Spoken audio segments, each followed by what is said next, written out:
Assalaamu calaykum. Ku soo dhawaada saaxiibayaal muuqaal ku saabsan hubka nukliyeerka.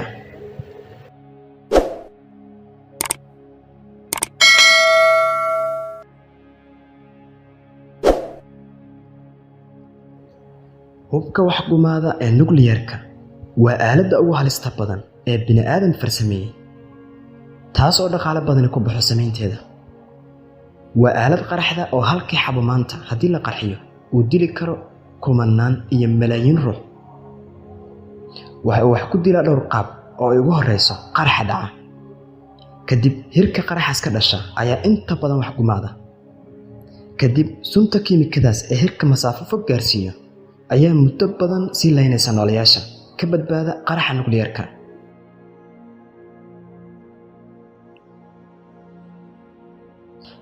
dalalka awood ahaan xooggan ayaa waqti badan ku bixiya samaysashada aaladdaas oo ujeedkoodu yahay in dal kasta isaga difaaco dalka uu cadowga u arko.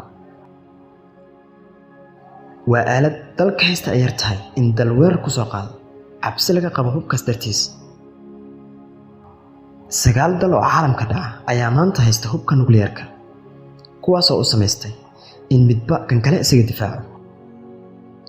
dalalkaas oo kala ah Ruushka, Mareykanka, Shiinaha, Faransiiska, Ingiriiska, Bakistaan, Hindiya, Israa'iil iyo Waqooyiga Kuuriya.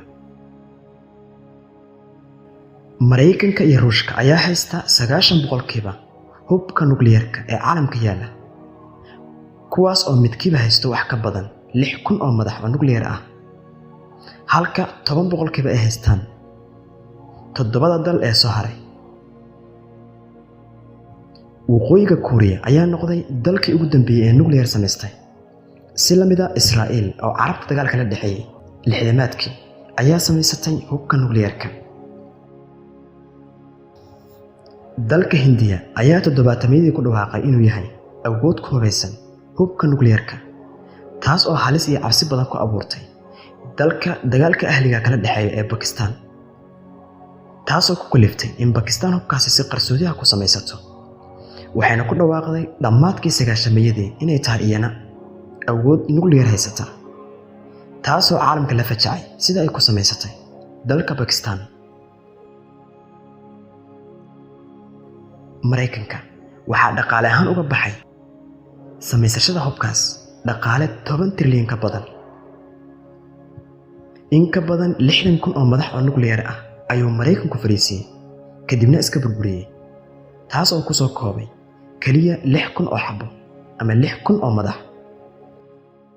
wadamada NATO ayaa sharci ahaan dhigaya in dalalka xubnaha ka ee haysta hubkaas ay la wadaagi karaan dalalka kale ee aan haysan ee ka tirsan NATO, taas oo ka dhigan in Mareykanka nukliyeerkiisa u yaalo dalalka Turkiga, Jarmalka iyo Poland. cilmi baarayaashu waxay qabaan dagaal nukliyeer oo dunida ka dhaca inuu soo gabagabayn karo jiritaanka aadamiga. dadka ku nafaya hubkaas marka laga yimaado dadka ka badbaado ayaa waxaa dilayo abaar daran oo sababi karo maadaama dhaqaalaha dunidu burburayo. radioactivity-ga ama shucaaca casaabayo abaartaas oo dhirtu samoobayso, inta kale ee noole ayaa dhimanayo. waana sababta keentay in dalalka haysta ay xeerar adag dhigtaan